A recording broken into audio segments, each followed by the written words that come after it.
Et après, nous allons vous mettre à votre disposition les supports. Parce que, comme j'avais dit, les supports sur les 12 bénédictions prophétiques sont déjà disponibles.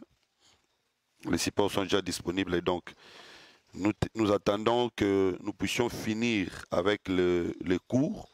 Ce n'est qu'après la fin des cours que nous allons mettre à la disposition de tous les enfants de Dieu les supports.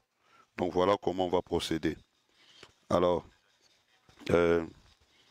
par la grâce de Dieu, il y a également le support sur les campements qui est disponible et les supports sur la divinité. Donc, je crois, frère David, je t'ai déjà donné le sur la divinité, les supports. Les campements, je t'avais donné. Donc, je vais te donner cet après-midi et les campements et la divinité. Comme ça, vous pouvez apprêter ça. Alors, aujourd'hui, nous allons parler sur Joseph. Je crois que vous le savez. Nous allons lire Genèse chapitre 30, verset 22. Nous allons parler sur Joseph et je vais demander un travail pratique qu'on va faire sur place avec vous d'un moment à l'autre. Genèse chapitre 30, verset 22, vous pouvez lire.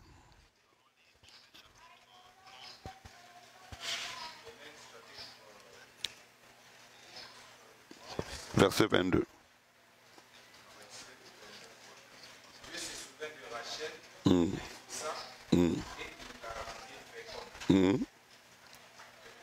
Oui, tu continues. Ouais.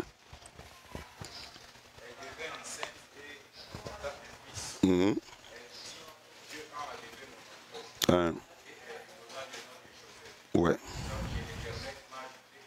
Non, que l'Éternel m'ajoute. Très bien. Donc la Bible dit que Dieu se souvint de Rachel. La première chose que nous retenons ici.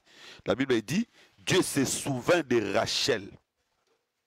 C'est-à-dire, quand on dit souvenir, quand on dit Dieu se souvint, on ne peut se souvenir que de quelque chose ou d'une personne qu'on connaît. Hein? Parce que quand on dit Dieu se souvint, c'est-à-dire que Dieu connaissait Rachel, ou Dieu connaît Rachel, mais à un certain moment, il l'avait oublié, ou encore il lui avait mis de côté, et après il va se souvenir d'elle.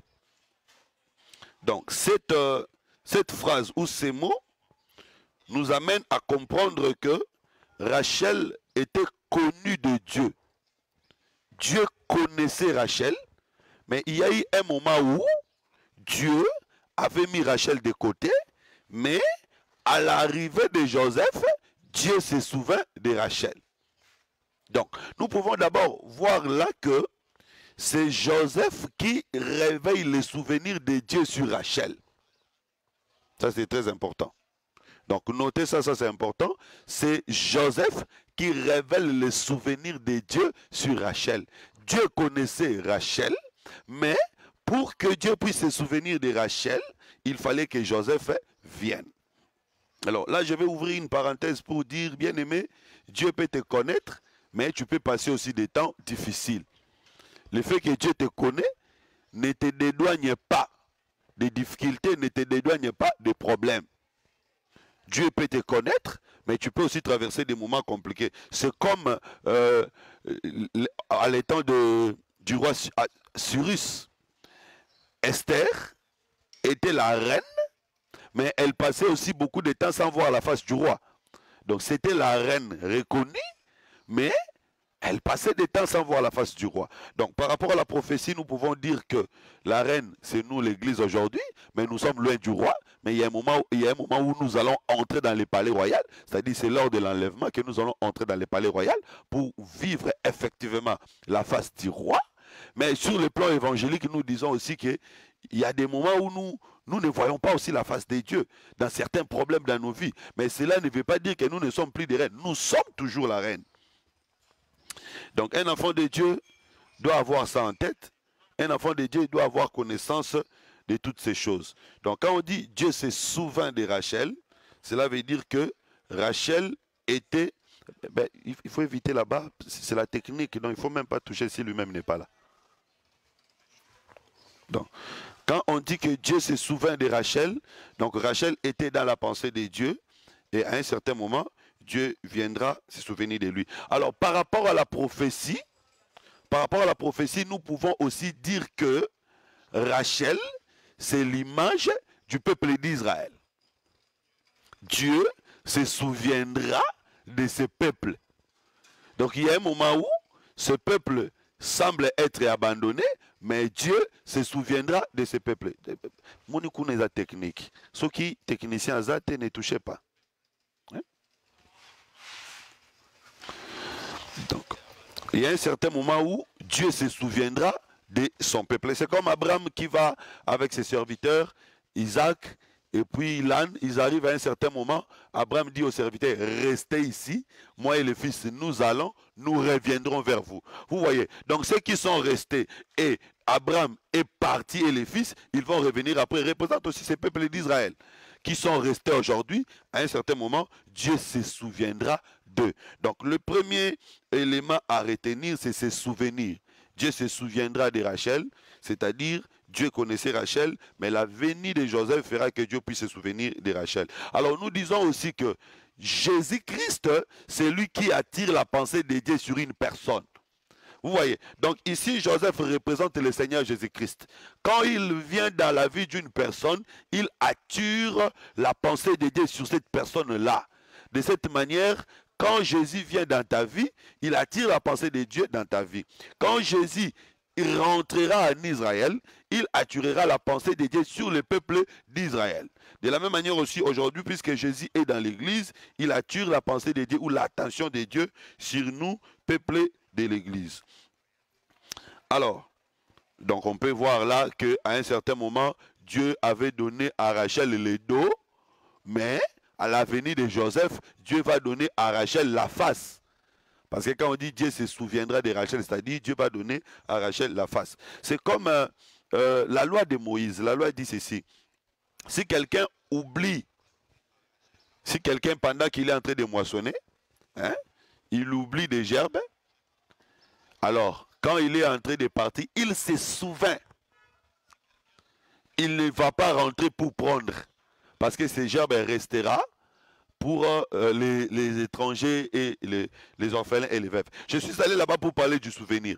C'est-à-dire, la personne connaissait les gerbes, mais il a oublié. Vous voyez, donc la gerbe oubliée, c'est le Seigneur Jésus-Christ. Qui a oublié la gerbe? C'est le peuple d'Israël. Donc Israël connaissait Jésus. Mais à un certain moment, Israël a oublié Jésus. Alors puisqu'il a oublié, cette gerbe va profiter aux étrangers, aux veuves et aux orphelins. Voilà pourquoi la Bible dit Dieu est le père des veuves et le père des orphelins et le mari des veuves. Quand la Bible dit ça, il ne faut pas d'abord voir les veuves physiques et les orphelins physiques. Parce qu'il y a des orphelins sorciers, il y a des veuves sorcières. Il y a vraiment des femmes qui tuent leur mari pour s'accaparer de l'héritage. Et vous n'allez pas dire que Dieu est Dieu d'une telle veuve. Mais quand la Bible dit que Dieu est le Dieu des veuves et des orphelins, premièrement, c'est d'abord la pensée de ses enfants. Parce que pour devenir enfant de Dieu, il faut commencer par être orphelin. C'est-à-dire perdre les pères de l'humanité qui est Adam. C'est-à-dire perdre la nature adamique.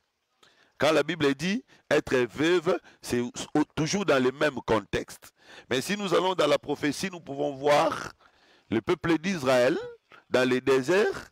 Ce sont les enfants qui sont entrés dans Canaan.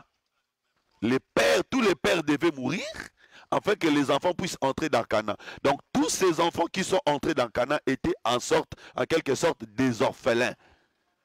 Et l'époux qui était Moïse devait également mourir pour que le peuple puisse entrer dans Canaan. Donc je suis allé là-bas juste pour vous montrer l'idée sur les souvenirs. Mais Rachel dit aussi que Dieu a enlevé mon opprobre. Dieu a enlevé mon opprobre, la honte. Vous savez, dans la conception hébraïque, l'opprobre, la honte, c'était la stérilité, donc le fait qu'elle était stérile, pour elle, elle était dans l'opprobre, elle était dans la honte, mais quand Joseph vient, Joseph enlève l'opprobre ou Joseph enlève la honte. Alors attention, Rachel avait des enfants. Parce que les enfants de ses servantes étaient ses enfants. Mais tous ces enfants n'ont pas enlevé leur propre. Mais il y a un enfant qui viendra enlever leur propre. Nous pouvons ici voir les enfants de Rachel qui n'ont pas enlevé leur propre comme étant les prophètes. Les prophètes dans l'ancien temps, ils sont venus, mais ils n'ont pas amené le salut. Mais il y a un enfant qui devait venir pour amener le salut, c'est Joseph qui est le Seigneur Jésus-Christ. Alors l'opprobre, c'est aussi la nudité. Être nu, c'est ça, parce que la plus grande honte, c'est l'exposition de sa nudité. Donc celui qui enlève la nudité, c'est un habit. Donc Joseph, qui enlève l'opprobre de Rachel, Joseph était tout un habit qui a couvert la nudité de Rachel. Alors dans ce contexte, nous pouvons voir Rachel aussi comme étant image d'Adam, ou encore toute l'humanité. Nous étions dans la nudité du péché, parce que le péché amène une personne à la nudité. Voilà pourquoi nous disons à tous ceux qui vivent dans le péché, même si tu es habillé de Versace, tu es habillé de Dolce Gabbana, tu es habillé je ne sais pas moi de quelle griffe, devant Dieu tu es nu, même devant les diables tu es nu, donc tu n'as pas de valeur. Mais il n'y a que le Seigneur Jésus qui couvre la nudité. Donc Joseph, quand il vient, il couvre la nudité. Couvrir la nudité ici, c'est seulement donner une vie de sainteté. Quand le Seigneur te donne une vie de sainteté, donc il a couvert ta nudité. Ici, nous pouvons vite comprendre que Joseph, c'est l'image de Jésus-Christ qui fait que Dieu puisse se souvenir de son peuple. C'est aussi lui qui couvre la nudité d'une personne. Et nous pouvons également voir que les fils qui ont précédé Joseph n'ont pas enlevé l'opprobre de la mère. Ces fils représentent aussi le peuple, les prophètes, qui n'ont pas donné le salut au monde. Mais il y a le Seigneur Jésus, quand lui il vient, c'est lui qui donne le salut au monde. C'est comme les trois frères de Joseph qui l'ont précédé dans les champs de bataille. Ils n'ont pas donné la victoire au peuple d'Israël. Les trois frères de David, permettez, qui l'ont précédé dans les champs de bataille, ils n'ont pas donné la victoire à Israël, mais il fallait que David vienne pour qu'il donne la victoire à Israël. Donc ça c'est très important. Alors, vous allez voir que quand Joseph est né, sa mère dira que l'Éternel m'ajoute un autre. Donc pour Rachel, la venue de Joseph devait ouvrir le chemin pour qu'un autre fils puisse venir. Alors, si nous faisons les décomptes, dans tous les fils de Jacob, Joseph c'est le 11e. Donc, il vient comme 11e pour ouvrir le chemin afin que le 12e puisse venir. Alors, dans ce contexte, nous allons présenter les 10 fils précédents comme étant la loi. Et Joseph, comme étant la venue de Jésus, qui préparait le chemin afin que le Saint-Esprit puisse descendre. Ici, le Saint-Esprit, c'est l'image du 12e. Donc, les 10 fils précédents, c'est l'image de la loi. Joseph, c'est l'image de Jésus, qui vient préparer le chemin afin que le 12e, qui est le Saint-Esprit, soit donné. Là, il faut noter que Jésus-Christ n'a pas vécu au temps de la grâce. Attention, parce qu'il faut savoir que le temps de Jésus, c'était un temps intermédiaire. Pendant que Jésus était sur la terre, c'était au même moment le temps de la loi, au même moment aussi le temps de la grâce. Donc c'était un temps intermédiaire. Dans Jésus, Jésus dans la chair, il y avait la loi, et dans Jésus dans la chair, il y avait aussi la grâce. D'ailleurs, c'est simple à comprendre. La Bible dit Christ est la fin de la loi. Quand on dit Christ est la fin de la loi, donc Christ est la loi, mais il met fin à la loi. Donc il y a une partie de la loi en Jésus. Alors comme il est le début de la grâce, il y a aussi une partie de la grâce en Jésus. Donc en Jésus, il y a deux natures. La nature de la loi et la nature de la grâce. C'est comme ça, quand Jésus est né, on lui a amené dans les temples le 8e jour pour accomplir les rites mosaïques. Donc ses parents ont donné les oiseaux. Toutes les cérémonies mosaïques ont été faites sur lui. Donc c'était pour montrer qu'il est né sous la loi. Mais lorsqu'il a grandi, il a commencé le sacerdoce. Au lieu de respecter le sabbat comme le disait la loi, il n'a pas respecté pour dire qu'il n'était plus sous la loi. Donc c'est pour montrer que Jésus est la fin de la loi et le début de la grâce. Donc quand on étudie Jésus, on voit en Jésus la loi, mais quand on étudie Jésus, on voit en Jésus la grâce. C'est ça le milieu, c'est Joseph. Parce que ici vous voyez aussi que Joseph est au milieu. Il est entre 10 et 1, lui il est au milieu. Les 10 ici, c'est la loi. Le 1, c'est la grâce. Lui, il est au milieu. C'est lui qui vient ouvrir les chemins afin que la grâce soit donnée au peuple. Alors, la grâce, c'est ça, les 12e. Parce que la grâce, c'est la totalité. Donc, 12, c'est la totalité. Et 10, c'est la loi. Je crois que vous savez que la loi de Moïse est résumée dans les 10 commandements. Les 10 commandements, c'était les symboliques de la loi de Moïse. Donc, il va mettre fin aux 10 pour amener le peuple aux 12. Donc c'est lui, la grâce. Donc le nombre 11 dans la Bible représente la grâce.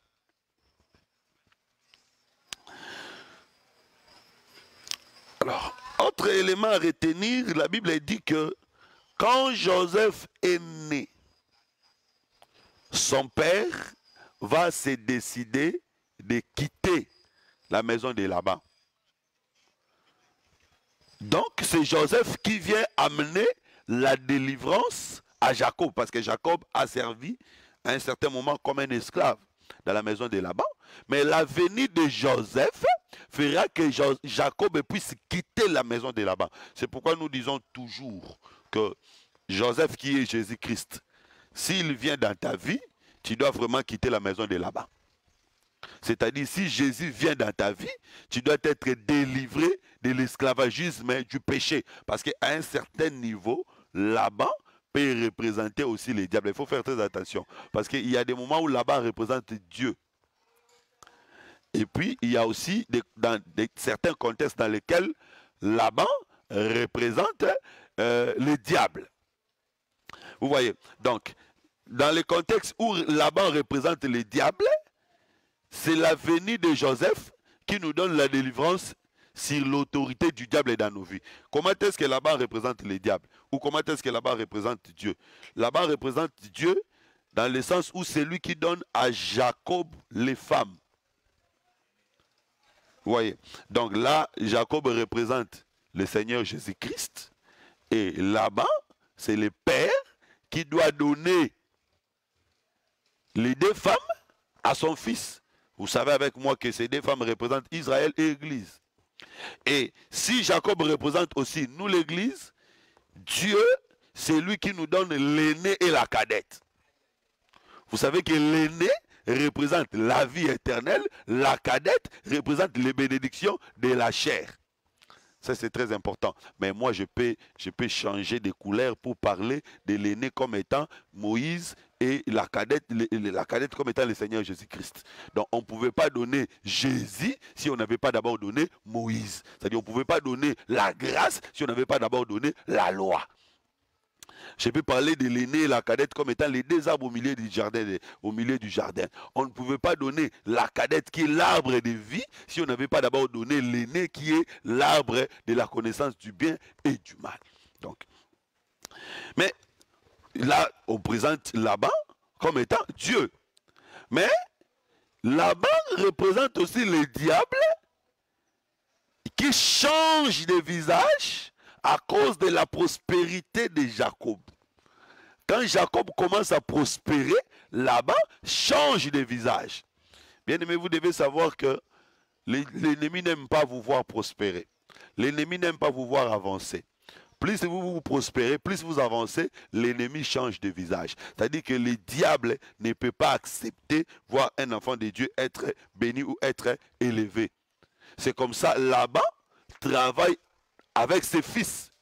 L'expression de la figure de Laban était aussi la même chose que ses enfants disaient. Parce que la Bible dit que Jacob avait vu la face de Laban qui a changé. Jacob avait aussi entendu les propos des fils de Laban. Vous voyez, donc les fils de Laban, c'est aussi les démons, les mauvais esprits, les puissances de ce monde qui nous combattent. Et vous pouvez également voir que l'ennemi aussi est en train de nous combattre. Alors, qui va nous donner la délivrance? Qui va faire que nous puissions partir? C'est la venue de Joseph. Donc quand Joseph vient dans ta vie, c'est-à-dire quand Jésus vient dans ta vie, il te donne la délivrance sur les puissances de l'ennemi. Ça c'est très important. Mais alors, Joseph c'est le 11e fils, mais il n'est pas seulement 11e fils, Joseph est aussi 7e fils. Si on ne compte que le fils de Rachel et de Léa, Joseph sera 11e, et 7e.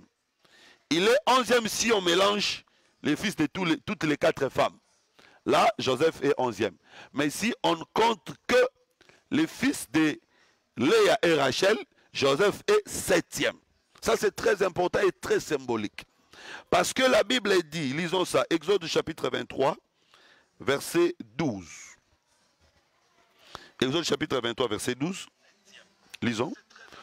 Frère David, il est dehors. Alors, je vais lire. Exode chapitre 23, verset 12.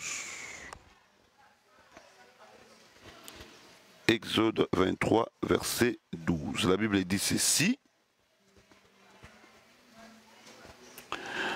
Voilà. Exode 23, verset 12. Écoutez ce que les Écritures disent. Pendant 6 jours, tu feras ton ouvrage. Mais le 7e jour, tu te reposeras, afin que ton bœuf et ton âne aient du repos, afin que le fils de ton esclave et l'étranger aient du relâche. Pendant 6 jours, tu vas travailler, mais 7e jour, tu auras le repos. Non seulement toi, mais ton bœuf et ton âne aura aussi le repos. Le fils de ton esclave et l'étranger aura aussi le repos. Donc dans le chiffre 7, il y a le repos. Il y a le repos du maître lui-même, mais il y a aussi le repos du bœuf et de l'âne. Il y a aussi le repos de l'esclave et de l'étranger. Il faut faire très attention. Déjà, vous savez cette loi qui dit que si quelqu'un achète un esclave hébreu, il servira pendant 6 ans. La 7e année, il sortira libre. Donc le fait que Joseph vient comme 7e, c'était pour montrer qu'il est la 7e année, qu'il doit faire sortir l'esclave hébreu parce que Jacob était un hébreu. Vous savez que veut dire hébreu? Hébreu veut dire quoi? Hein? Voilà. Un hébreu, c'est quelqu'un de l'autre côté. Quand on dit Abraham l'hébreu, c'est-à-dire qu'il est étranger. Il est de l'autre côté. C'est-à-dire que chez Laban, Jacob était aussi un hébreu. C'est-à-dire qu'il était quelqu'un de l'autre côté. Voilà pourquoi le Seigneur Jésus, quand il quitte le ciel, il vient sur la terre, il est un hébreu. Il est un hébreu parce qu'il est quelqu'un de l'autre côté. Et nous aussi, en réalité, nous sommes des hébreux. Parce que nous ne sommes pas de ce monde. Nous sommes les gens de l'autre côté. Et donc, quand Dieu donne cette loi, il dit quand on achète un esclave hébreu, ça dit que c'est un esclave qui est en train de servir Syrie, notre terre. Il servira pendant 6 ans, 7e année, il va sortir. Donc Joseph, comme 7e fils, il était cette 7e année qui devait renvoyer libre Jacob parce qu'il est un esclave hébreu. Mais le 7e jour, on dit qu'il y aura le repos de l'âne et du bœuf. Attention, vous savez que l'âne et le bœuf ne travaillent pas tous ensemble. C'était interdit de faire travailler dans un même champ l'âne et le bœuf. Donc si dans un champ c'est l'âne qui est en train de travailler, le bœuf ne travaillera pas. Si c'est le bœuf qui est en train de travailler, l'âne ne travaillera pas. Là aussi, il y a une explication à donner. L'âne c'est un animal impur, le bœuf c'est un animal pur. C'est pour dire seulement que les animaux impurs et les animaux purs ne pouvaient pas travailler ensemble. Alors dans ce contexte, nous voyons les animaux impurs comme étant nous les nations. Les animaux purs comme étant Israël, nous ne pouvions pas travailler ensemble. Voilà pourquoi même dans la loi de Moïse, il n'y avait pas une place pour les nations dans les tabernacles. Et Dieu avait dit que l'huile d'onction, on ne pouvait pas la répandre sur la tête d'un étranger. C'est-à-dire que nous n'avions pas de place. Quand ils étaient en train de travailler, nous n'avions pas de place. Vous voyez. Et maintenant que nous sommes en train de travailler, et ils n'ont pas de place. Donc la loi montre que Israël et l'Église, nous ne pouvons pas servir dans le même endroit. Alors nous pouvons également monter une dimension pour dire que l'âne et le bœuf, c'est aussi l'image de la loi et la grâce. Parce que quand Jésus est venu en Israël, Jésus était considéré comme un âne, un animal impur. Et c'était Moïse qui était considéré comme un animal pur. Ils ne pouvaient pas travailler ensemble. Vous allez voir ce mouvement quand Jésus a appris que Jean-Baptiste est tué, c'est alors qu'il a commencé proprement le ministère. C'est-à-dire qu'il savait que Jean-Baptiste comme un bœuf, lui comme un âne, ils ne pouvaient pas travailler ensemble. Vous voyez. Mais il y a un mystère, et c'est ça l'amour de Dieu. Le jour du sabbat, l'âne et les bœufs vont se reposer ensemble. Donc malgré qu'ils n'ont pas travaillé ensemble, mais le repos, c'est dans le Seigneur Jésus-Christ, parce que c'est lui le véritable sabbat. Donc c'est pour dire seulement qu'il y a un seul sabbat, et pour Israël, et pour l'Église. Malgré que nous avons travaillé dans des temps différents, mais le repos, il y a un seul repos qui pour nous tous, Israël et l'Église. Voilà pourquoi nous disons qu'il y a une seule croix qui a sauvé et Israël et l'Église. C'est la croix de Golgotha. Donc nous trouvons tous le repos en Jésus. Je crois que là c'est clair, vous comprenez? C'est tellement clair. Alors c'est comme ça, vous allez voir que Joseph, comme étant c'est sabbat, ou Joseph comme étant ses repos. Bien-aimé Guélor, viens vérifier un peu, hein, apparemment. Joseph comme étant le sabbat. Joseph comme étant le 7e jour. C'est lui, Joseph, qui devait donner la nourriture et aux Égyptiens et à ses frères.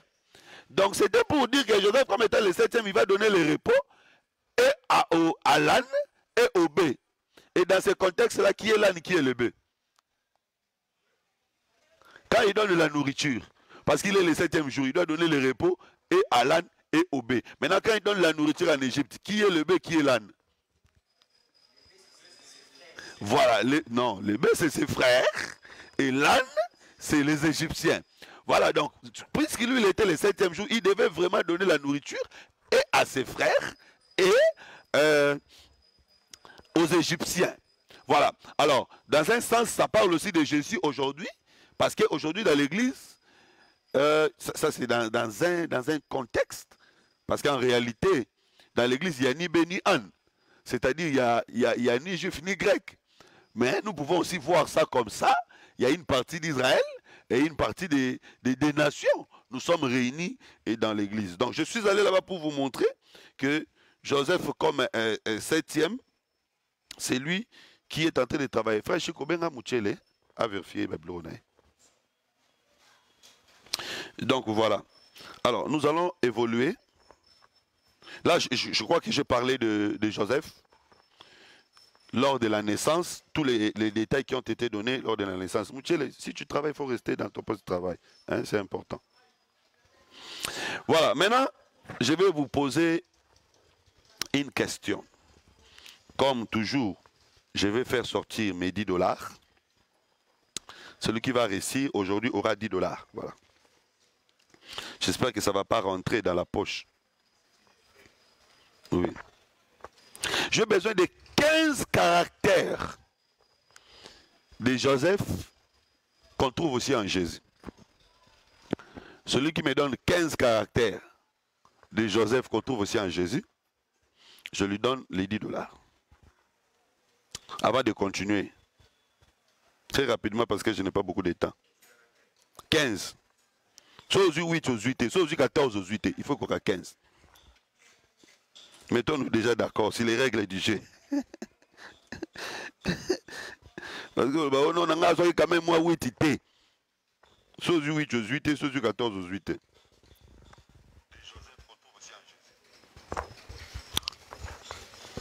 15 caractères. Docteur.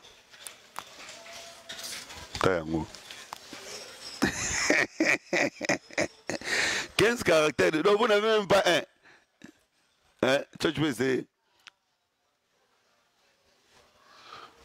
Ou soit vous ne comprenez pas la question.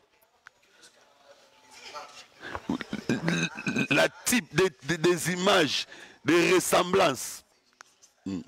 Parce que vraiment, je vous dis que Joseph est le type parfait de Jésus. Donc la vie de Joseph, c'est vraiment le type parfait de Jésus. Mais j'ai besoin de 15 caractères.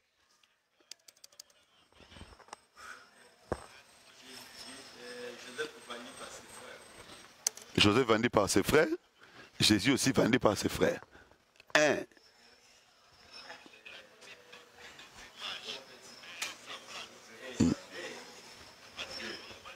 Toquette. Joseph vendu au PCD à Liboso, non comment. Joseph bien aimé du. Bon, mais ce qu'on va les années, nous t'en pèse.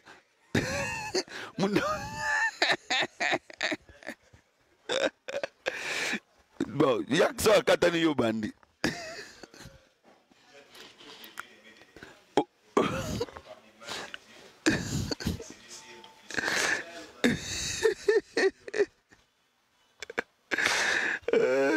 Et moi, je disais que vous êtes. Ça se voit clairement que rien beau soit. Oh là là là là. Bon, frère Chada, tu vois, essayer. Parce que dans les syllabus, moi j'ai donné presque 25. Mais ici, je demande 15. Dans les supports, vous allez en avoir plus ou moins 25. Mais moi, je vous demande 15. Parce que Joseph, vraiment, c'est le type parfait de Jésus. Bon, Bozuité. Je vais citer rapidement. Joseph était vendu par ses frères. Joseph, hein? Il a interprété le songe, mais Jésus n'a pas interprété. Il est mort parmi des... Jésus était dans la prison avec des brigands. Joseph... Il a été adoré par ses frères et par les étrangers. Voilà. Bon, allez faire ça et ramenez-moi ça les samedis prochains. Que chacun les fasse dans un papier, il ramène ça les samedis prochains. Déjà, ça fait partie des cotations. C'est lui qui fait ça bien. Déjà, parce que vous savez que parmi les cours que nous apprenons, 12 bénédictions prophétiques, c'est un grand cours. Donc, amenez ça et ça va faire partie des cotations parce que nous tendons petit à petit vers la fin. Petit à petit. Soit février, mars, avril, presque mai aussi ici. Et très bas travaux. Donc, allez faire ça calmement et puis ramenez-moi ça. 15 caractères ou ressemblances entre Joseph et le Seigneur Jésus-Christ. Maintenant, nous allons parler de Joseph dans Genèse 49. Lisons ça. Genèse chapitre 49, verset 22.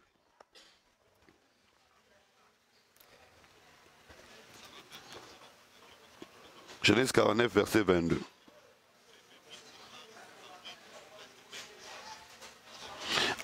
Avant même d'en parler, j'allais vous parler un peu sur les Shabbats, les sabbats. Que veut dire les sabbats? Les sabbats veut dire quoi?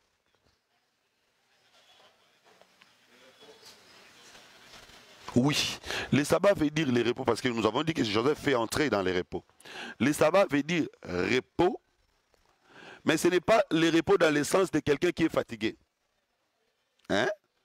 Ce n'est pas le repos dans le sens de quelqu'un qui a beaucoup travaillé, il est fatigué, il a besoin de se ressourcer. Non. Parce que le sabbat, c'est d'abord le sabbat de Dieu. Le sabbat, c'est plutôt le repos de quelqu'un qui a arrêté de travailler. C'est-à-dire quelqu'un qui était en train de travailler, mais il arrête de travailler. Pourquoi il arrête de travailler? Parce qu'il veut céder le travail à une autre personne. C'est ça l'essence du sabbat. Et donc, Dieu a travaillé pendant 6 jours. Le 7e jour, pourquoi Dieu s'est reposé? Parce qu'il a créé l'homme, il a mis en lui le souffle. le 6e jour. Donc puisqu'il a mis dans le souffle dans l'homme, il ne peut plus continuer à travailler. C'est l'homme qui va travailler à la place de Dieu. Alors maintenant, quand Jésus nous amène à entrer aussi dans son sabbat, quand Jésus nous amène à entrer aussi dans son repos, c'est que Jésus nous amène aussi à cesser les travaux afin que lui puisse travailler à notre place. Vous voyez, c'est ça l'essence du sabbat. Je crois qu'on va en parler quand on va parler sur les changements du sacerdoce. Alors, Genèse chapitre 49, verset 22. Oui. Mmh. Mmh. Hein? Mmh. Mmh.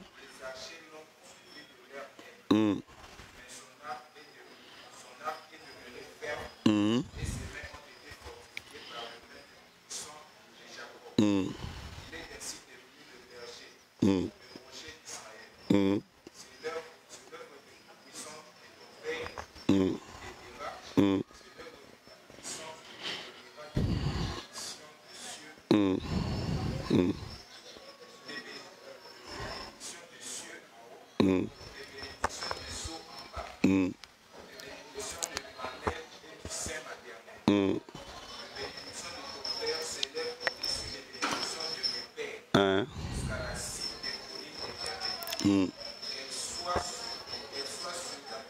Mmh.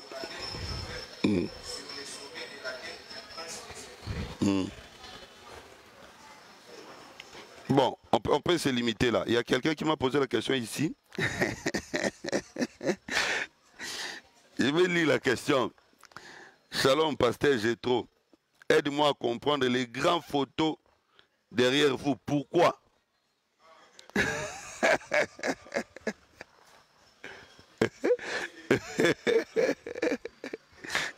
Frère, ceux qui n'invitent soit un frère, soit un sœur. Donc vous avez un problème avec ma figure. Vous avez un problème avec ma figure. La photo, c'est parce que c'est moi, l'école de la sagesse, c'est moi l'initiateur, c'est moi qui enseigne. Alors, est-ce que ma photo vous dit, comment vous nous sommes méchants? Comment on est méchant? Non, mais je suis en train de répondre. École de la sagesse, c'est comme la maison du pasteur Jétro. Il reçoit les gens pour partager la parole. Hein? C'est comme, je ne sais pas si c'est un frère ou une sœur, qui va dans la maison d'un pasteur pour partager avec lui la parole. Alors si tu arrives dans sa maison, tu trouves une photo, tu dis, papa, pourquoi tu as mis... Il faut faire la différence. École de la sagesse, ce n'est pas assemblée des saints de Kaouka, non. Hein? Là, il faut savoir, école de la sagesse, ce n'est pas assemblée des saints de Kaouka, non. École de la sagesse, c'est une vision, c'est un ministère que nous sommes en train de faire, c'est un service que nous sommes en train de rendre. Donc c'est comme si vous venez dans ma maison ou dans mon bureau, vous trouvez une photo, vous vous demandez, pourquoi? Non, non, non, non, non. Attention à la amitié, même si vous ne vous aimez pas la personne. Mais bon, vous pouvez fermer les yeux et ne pas voir la photo, mais vous suivez juste les enseignements. Parce que si quoi le baga, va au moni, les ana longola on kaka, pour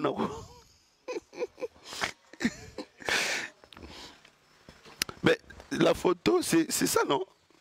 Même si j'enlève la photo, la photo reste. Si vous là, tapez Kagoul. Très bien, que Dieu te bénisse, mon frère ou ma soeur. C'est juste, c'est ma photo.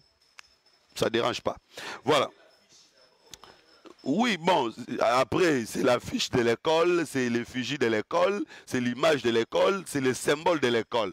Donc, à notre niveau, ça ne dérange pas.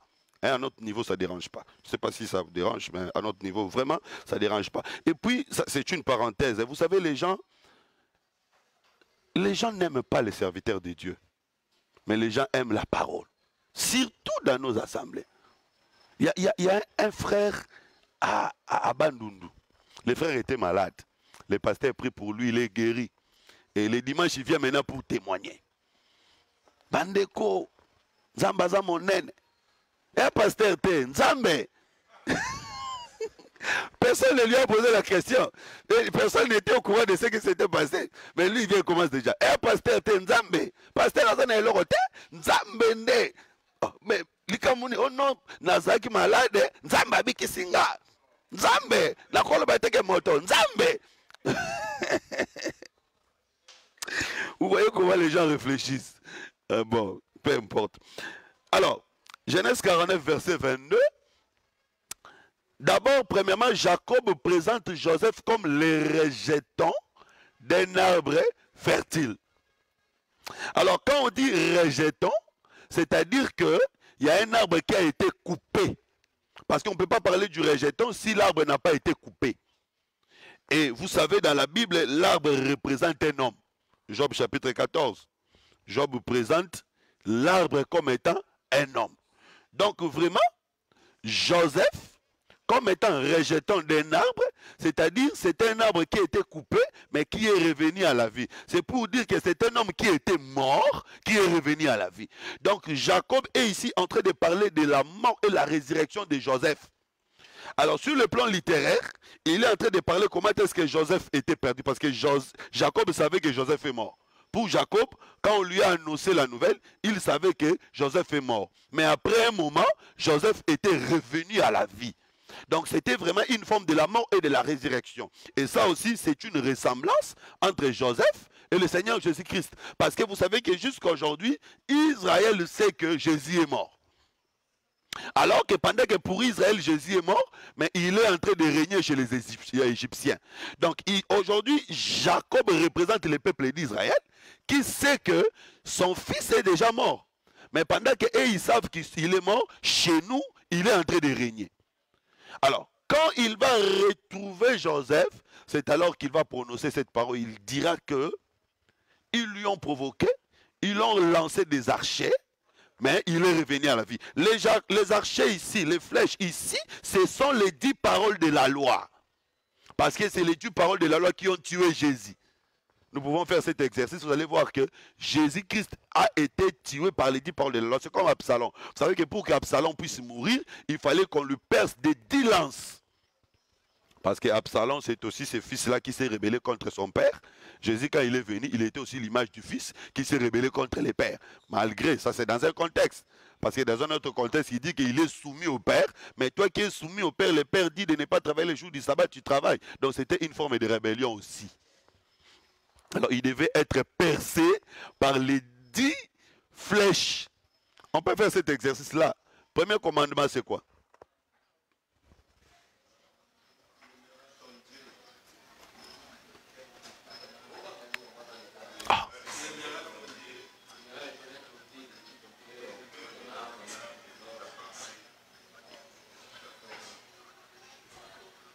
Mais il y a un commandement, tu n'auras pas d'autre Dieu devant ma face. C'est ça le commandement. Là, vous donnez ce que Jésus avait dit. Non, mais commandement, kuneza wanate, kolinganzambe za commandement zandeke okozananzambe mosusu te. Devant ma face. Mais quand Jésus est venu, Jésus s'est fait adorer. Vous savez qu'en Israël, quelqu'un avait adoré Jésus. Vous savez c'est qui? L'aveugle né, l'aveugle né avait adoré Jésus. Quand est-ce qu'il a adoré? Quand il a vu. Ça, c'était aussi symbolique pour montrer que ne peut adorer que celui qui voit. Celui qui ne voit pas ne peut pas adorer. Donc cet aveugle né, c'est aussi l'image d'Israël. Israël adorera Jésus le jour où ils verront. Quand leurs yeux seront. C'est-à-dire que Jésus, alors que la loi interdit qu'on ne peut pas adorer un autre Dieu, Jésus s'est fait adorer. Donc cette loi-là devait les percer. Tu honoreras ton père et ta mère. Est-ce que Jésus avait honoré son père et sa mère? Parce que son père c'est Moïse, sa mère c'est Israël. Jésus ne les avait pas honorés. Tu ne prendras pas la femme de ton prochain. Tu ne convoiteras pas. Jésus n'a pas pris la femme de son prochain. Parce que son prochain c'est Moïse. La femme de Moïse était sous tous ces peuples-là. Mais Jésus a donné la sémence à ces peuples. Donc cette loi devait également les percer.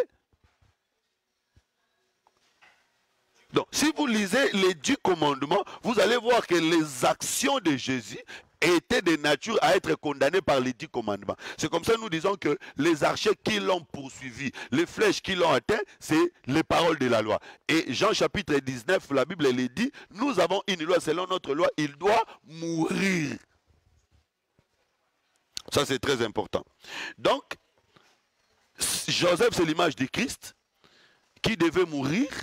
Et la Bible a dit, quand il est revenu, selon Jacob, quand il est revenu, il devient le rocher d'Israël, le berger d'Israël. Donc il ne peut pas devenir berger d'Israël s'il ne passe pas par la mort et la résurrection.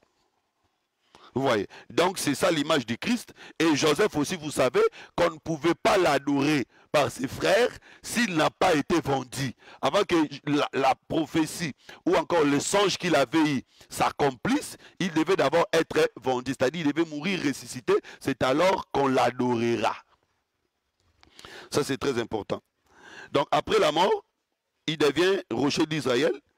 Il va diriger les peuples. Donc nous pouvons ici comprendre aussi que pour Jacob, Joseph a vaincu la mort. Mais si nous lisons selon Romains chapitre 5 verset 14, frère David, tu peux lire. Romains chapitre 5 verset 14.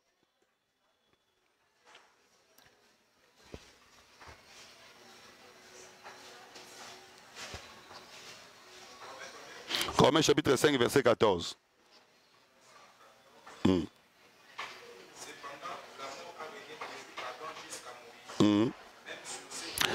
La mort a régné depuis Adam jusqu'à donc la mort était un roi. Ne peut combattre un roi qu'un autre roi. Voilà pourquoi, puisque Joseph avait la nature de la royauté en lui, il a vaincu la mort. C'est que c'était le combat des deux rois et Joseph a vaincu. Vous voyez. Alors, les autres personnes n'ont jamais vaincu la mort parce qu'ils n'étaient pas des rois. Mais Joseph, qui était le roi, il a vaincu. Et le véritable Joseph, qui est le Seigneur Jésus-Christ, le roi des rois, c'est lui qui a vaincu la mort. Et jusqu'à aujourd'hui, il reste en vie, il est éternel. Donc, quand il a vaincu la mort, il devient berger d'Israël. Cette écriture s'accomplira dans le règne millénaire où Jésus-Christ deviendra dirigeant d'Israël. Mais cette écriture ne pouvait pas s'accomplir aussi longtemps qu'il n'avait pas encore vaincu la mort. Aujourd'hui, il est berger dans l'église, il est roi dans l'église, mais cela va s'accomplir sur le plan parfait lors du règne millénaire. C'est comme David, vous savez, David ne pouvait pas devenir roi s'il ne passait pas d'abord par la vallée. Il devait d'abord passer par la vallée, c'est l'image de la mort, c'est quand il va sortir qu'il deviendra roi. Mais il va commencer par être roi en Hébron, c'est-à-dire diriger un petit peuple, et après il deviendra roi sur tout Israël. C'est-à-dire aujourd'hui il est roi seulement en Hébron, qui est l'image de l'église, après il deviendra roi sur la terre tout entière lors de règne millénaire. Alors la Bible dit également qu'après sa mort, les branches vont dépasser le mirail. Il dit que cet arbre qu'on coupe, quand cet arbre va pousser, les branches de cet arbre vont dépasser la muraille. Donc ici nous pouvons voir Jésus-Christ après sa résurrection, il dépasse la clôture. Il va aller même chez les peuples voisins.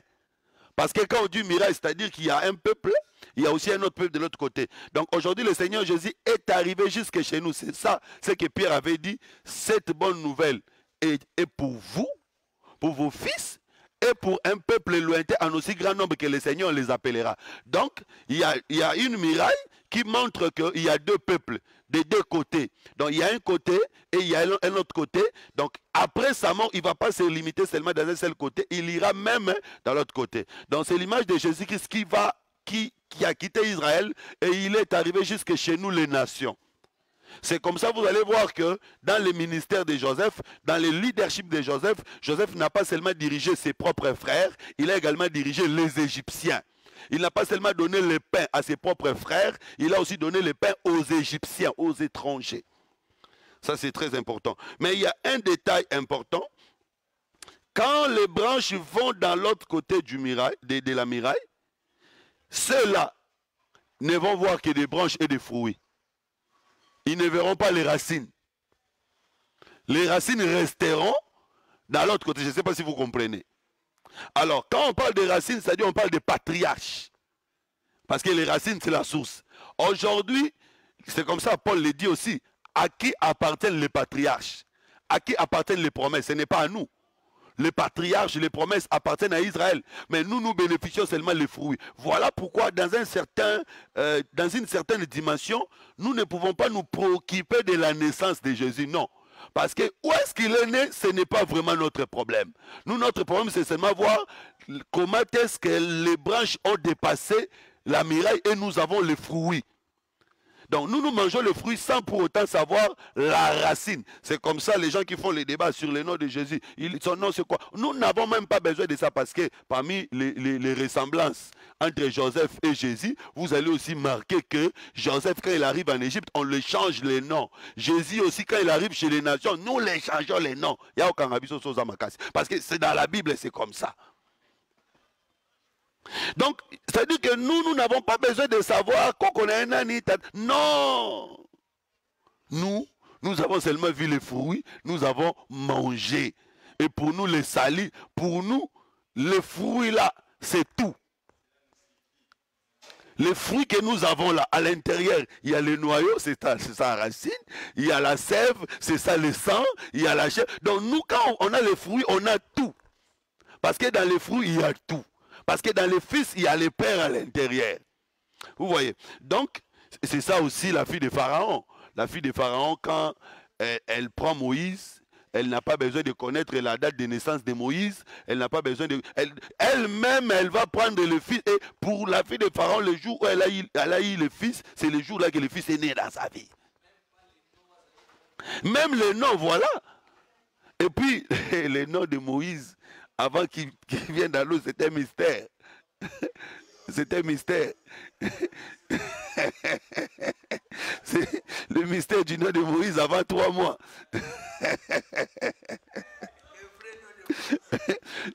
C'était un mystère, mais le mystère a été révélé le 4e mois. C'est ça, le Seigneur Jésus-Christ, le nom de Christ dans la loi, dans les psaumes et les prophètes était un mystère, mais la révélation, c'est dans les dévoilements quand le Fils vient. Donc vous comprenez. Et c'est quand la fille de Pharaon quitte le ciel, vient sur la terre, que le nom de celui qui était caché. Parce que Moïse était d'abord caché dans la corbeille. Moïse était caché dans la corbeille, parce que ça aussi c'est très important. Moïse était caché dans la corbeille. Et la fille de Pharaon ne pouvait pas avoir la tristesse aussi longtemps la corbeille n'était pas ouverte. C'est quand la corbeille a été ouverte que la fille de Pharaon a eu la tristesse. Ici, nous pouvons dire aussi que corbeille, c'est les Écritures. Aussi longtemps qu'on n'ouvre pas les Écritures, fille de Pharaon qui est le peuple ne peut pas se repentir. La repentance, c'est quand on ouvre les Écritures. Mais attention, ce n'est pas la fille de Pharaon qui avait ouvert les corbeilles. Ce sont les servantes de la fille de Pharaon qui ont ouvert les corbeilles pour que la fille de Pharaon ait la tristesse. Aujourd'hui, les servants de la fille de Pharaon, ce sont les ministres. Donc, le ministre de l'État, bon, nous ne sommes pas là-bas. Nous rentrons. Nous sommes en train de dire que... ouais, un peu de folie. Nous sommes en train de dire que... donc, l'autre partie aura des racines, mais l'autre partie n'a pas besoin de racines. C'est-à-dire, c'est nous l'Église. Il y a certaines choses sur le Messie que nous ne pouvons pas... Vous savez, j'ai essayé de lire la compréhension messianique chez les Juifs. Il y a beaucoup de différences. De la manière dont les Juifs perçoivent le Messie et de la manière dont nous percevons le Messie. Il y a beaucoup de différences. Si le Seigneur permet au 3e niveau, je vais vous parler de ça. Comment est-ce que les Juifs perçoivent le Messie? Il y a beaucoup de différences, mais également beaucoup de profondeur. Beaucoup de profondeur par rapport à la manière dont nous comprenons le Messie. Voilà. Alors...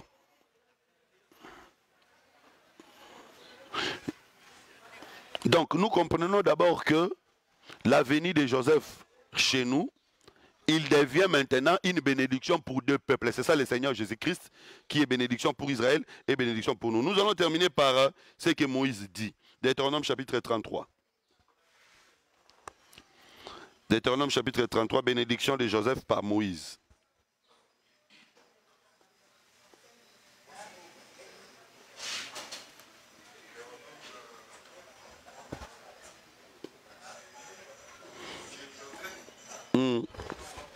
C'est quel verset?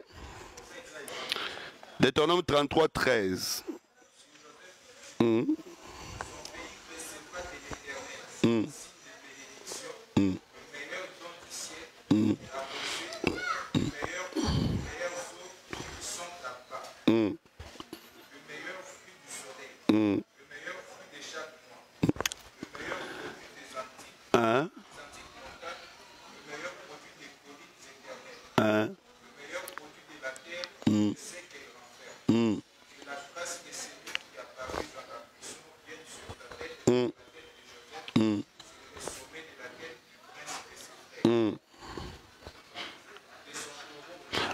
Attendez, papa, j'aimerais que nous puissions aller étape par étape. Il dit que Joseph recevra les meilleurs produits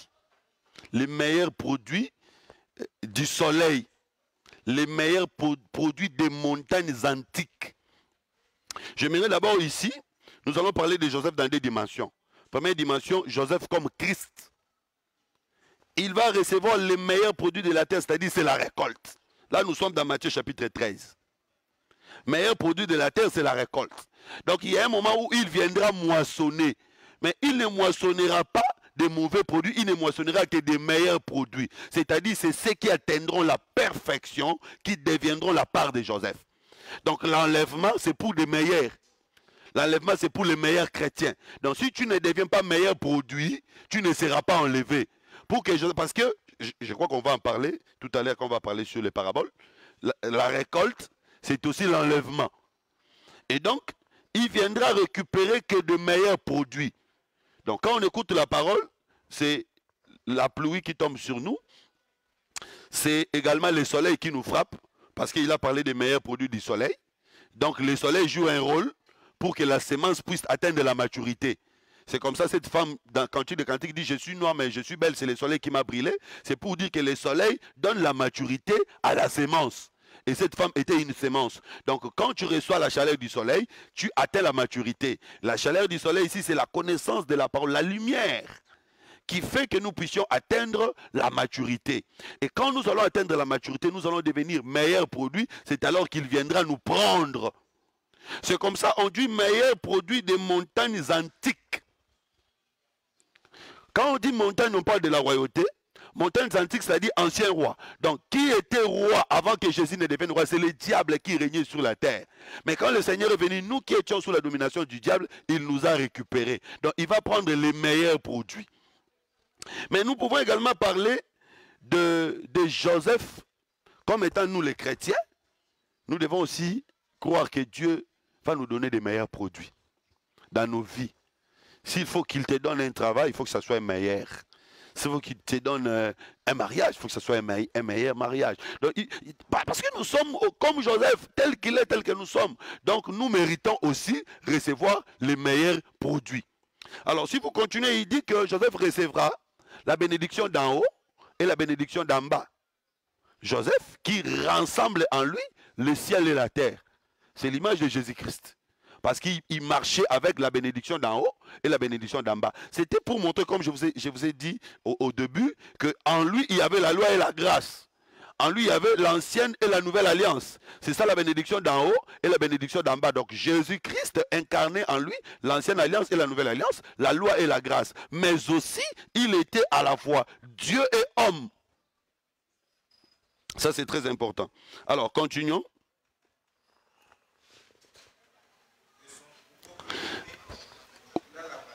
Oui.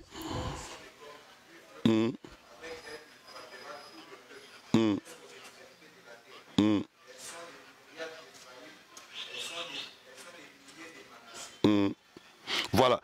Il parle du troupeau de Joseph. Il dit, il parle à la fois du buffle et du bœuf.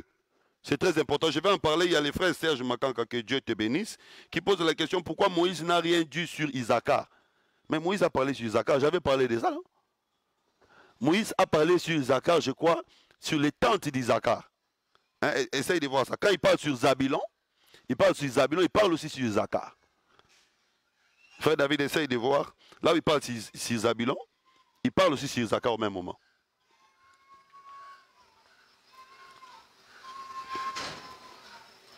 Toujours Deutéronome 33, on a parlé de ça le samedi passé.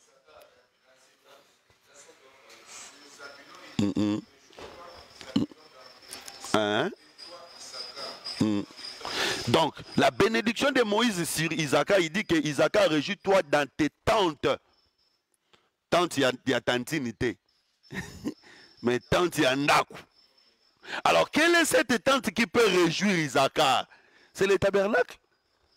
Pourquoi? Parce que cela a été fait selon le modèle et le plan de Dieu. Aujourd'hui, la tente qui réjouit Isaac, c'est l'église. Mais l'église qui peut réjouir Isaac, c'est celle qui est construite selon les plans et les modèles de Dieu. C'est-à-dire bâtie sur l'enseignement des apôtres. Je crois qu'on avait parlé de ça. Oui, on va clôturer dans 5 minutes. Très bien. Alors, donc, ici, Moïse présente Joseph comme le bœuf et comme le buffle. Hein, si vous lisez là-bas. Il présente Joseph comme le bœuf ou comme le buffle. Le bœuf et le buffle, c'est presque le même animal, mais le buffle est plus puissant que le bœuf. Donc, quand on est... C'est Job qui nous explique ça dans Job chapitre 39. Il dit, tu ne peux pas prendre le buffle pour qu'il fasse pour toi les champs. Donc tu peux prendre le bœuf pour qu'il fasse pour toi les champs, mais le buffle, il ne fera jamais pour toi les champs. C'est ça Jésus-Christ. Quand il est venu comme bœuf, on l'a saisi, on l'a utilisé. Mais quand il devient buffle, personne ne peut le saisir. C'est comme ça, après la résurrection de Jésus, personne ne pouvait le saisir. Donc il était bœuf quand il était dans la chair, il devient buffle quand il devient dans l'esprit. Vous voyez, donc le buffle parle de la puissance. C'est la double nature de Jésus-Christ. Parce que Jésus était, comme nous l'avons dit, homme et Dieu. C'est comme Moïse. Vous savez que Moïse était égyptien, mais il était aussi hébreu. Oui, quand les filles de Jéthro ont regardé, qu'est-ce qu'ils ont vu? Les filles de Jéthro ont vu un Égyptien.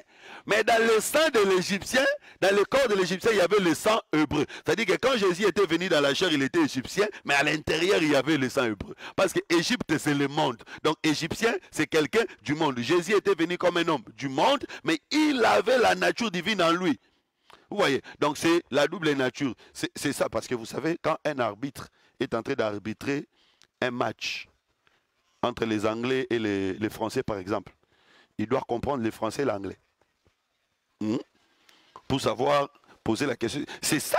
Parce que Job était en train de chercher un arbitre. Il dit, je cherche un arbitre qui peut séparer moi et Dieu. Donc cet arbitre devait être à la fois homme et à la fois Dieu. Il doit connaître les besoins de l'homme, connaître aussi les besoins de Dieu. Voilà pourquoi quand Jésus est venu sur la terre, les gens se posent toujours la question. Lui qui était Dieu, pourquoi il avait aussi faim? Oui, parce que comme arbitre, il devait aussi avoir faim pour connaître l'homme. Il dormait, il s'est fatigué. Oui, il devait avoir la nature de l'homme, mais au même moment la nature de Dieu. Donc voilà, Joseph qui a en lui la nature du buffle et la nature de bœuf. Très bien, nous allons prendre une petite pause de 10 minutes et nous allons revenir pour les seconds cours. Que Dieu vous bénisse. Entre-temps, s'il y a des questions, vous allez poser et je vais répondre.